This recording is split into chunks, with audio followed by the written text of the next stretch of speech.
Hello, YouTube. My name is Ashley, and thank you so much for joining what is my first ever YouTube video. I'm really excited to share what I've been able to figure out with my BetterPress system from Spell Binders. I wanted to buy one of these. I thought they looked really great, but I was a little bit worried about the limitations of these proprietary plates and that I would have to be spending a lot of money on these plates without any sort of control over the design. So I figured out how I'm going to customize my own plates so that I can open up the world of letterpress designs to my own creativity. And I'm super excited about it. I really wanted to share about it because I think it really opens up a lot of possibilities for using the BetterPress system. So here are some examples of what I've been able to do using my custom plates on the BetterPress system. You can see that they're very detailed. I had a bunch of these vintage animal illustrations that I wanted to play with, and look at that detail on the elephant. It's so beautiful. I experimented with different types of papers and inks, and you really do get that signature letterpress impression. I'm trying to show you the texture here. It is difficult to show on video, but it really took a little bit of trial and error with the inks and the paper, but I was able to achieve basically the same quality with the Spellbinders plates. These are the plates that I had made. They're made from plastic. You can see they're flexible. They're very slim, low profile, and they were very economical. I think I did about 8 or 9 animals on a single sort of letter-sized sheet. I supplied it digitally to the print shop, and then they made one sheet, and I cut up the plates themselves. They are plastic, so they don't adhere magnetically. Instead, they have an adhesive back. So I will show you how to stick that on. And the detail, here's how thin they are. So it's really incredible how much detail we're able to achieve with these plates. I experimented with different inks. I tried the BetterPress ink and a bunch of stamping inks. And what I ended up using was a block printing ink. Here I have this from Speedball. This is a student grade product, so it's quite affordable. And it's more, the texture is like paint, and you squish it out and then roll it on. So I quite liked this, and I'm going to demonstrate this in the video. And I use my brayer. Here's my one from Speedball. And I just really preferred using a brayer to roll on ink rather than squishing an ink pad on. Here's my BetterPress system and my Big Shot over here. For paper, like I said, I did a lot of experimentation. This is the BetterPress paper that came with the system. I only have a few sheets left. Of course, it is beautiful paper and it works really well, even with these plastic plates here. And but you know, again, I didn't want to be stuck with buying from Spellbinders, so I tried a bunch of different ones. This one's from Strathmore, printmaking paper, heavyweight, 280 GSM. So this is a very beautiful paper. It's quite smooth on both sides, and it worked really well. Again, not the most affordable option, so I wanted to find, you know, other options. So I found these flat cards from Amazon. These are flat watercolor cards. They're cotton.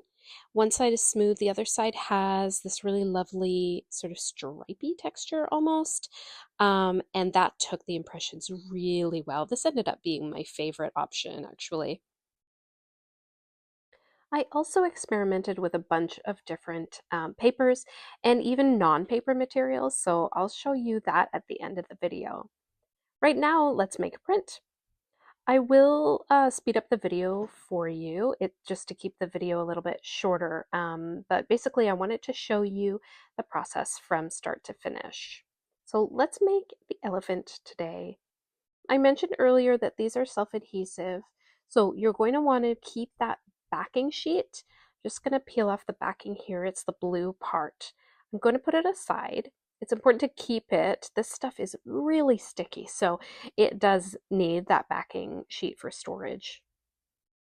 I'm going to stick that on, make sure it's kind of in the center here, and make sure it's not going to go anywhere.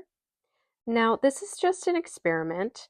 I have used tape for registration doing my Christmas cards and things, but for the purposes of this video, I'm just going to wing it. I'm going to use that BetterPress paper first. Let's give that a shot. To secure that paper, I learned from other YouTubers that you don't want to put a piece of tape on the backside of the cardstock that you're printing on, so I've used that advice. I'm going to use a low tack tape. This is the mint tape from scrapbook.com, and I do like it best. I tried the Spell Binders one, but I didn't really like it. And just going to make sure that's not going to interfere with the elephant, and let's get our ink going. I think we'll use the black for the elephant here. Over on the side here, I have a piece of glass that's just from a picture frame that I didn't want anymore, so I just salvaged the glass and I use it as a palette on my desk, and it works perfectly. I'm going to spread that around with the brayer, making sure that I'm getting an even coat on the brayer. So that means I'm picking it up and rolling, pick it up and roll, pick it up and roll.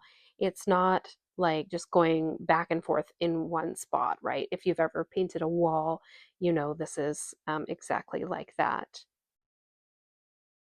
So what's going to happen here, because the plate is such a low profile, if I go ahead and brayer this ink on, I'm going to get a lot of transfer around it that I'm going to have to clean up before running my paper through. So I just created these really simple masks out of cardstock. I just made one for each of the animals that I have plates of, and then I cut it out with a craft knife, and it works great. Here I'm just going to put that on top so that when I use my brayer, the cardstock captures all the overage and I don't have to go in with a cloth and wipe up all the excess stuff before running the print. I found that really is the best method.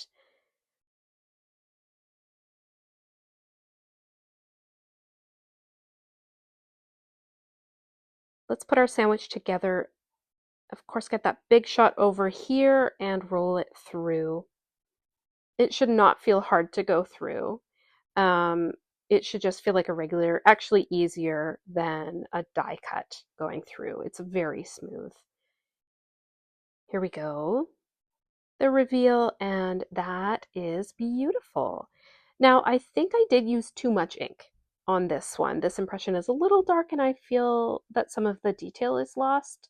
So, of course, there's a bit of trial and error in here, just like anything. So let's try again.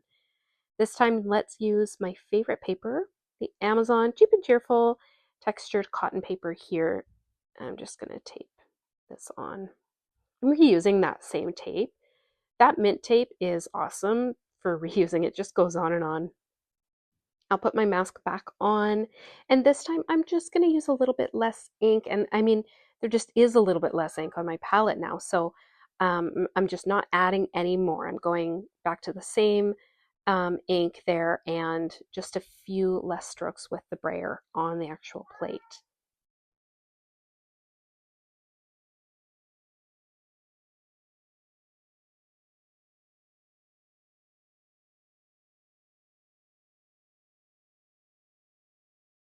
And here we go. Let's see. Make sure that thing is actually in the big shot there.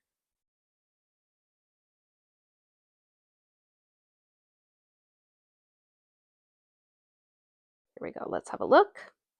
There. That is so much better. So much better. So sometimes, you know, less is more.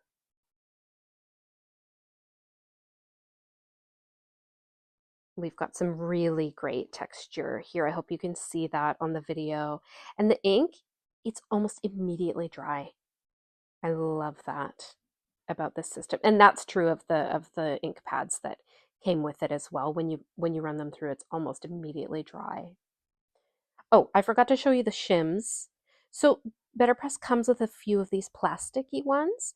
And then I found that sometimes if I just put a piece of lightweight cardstock underneath, that helps too because these plates are so very thin. Here, I'm going to take it off and show you it takes quite a bit of might to pull this right off. It's not going to break. It's fine to bend it. There we go. You could see how hard I was pulling there. Grab that backing. And I've used this a dozen times, you guys, and it's still that sticky.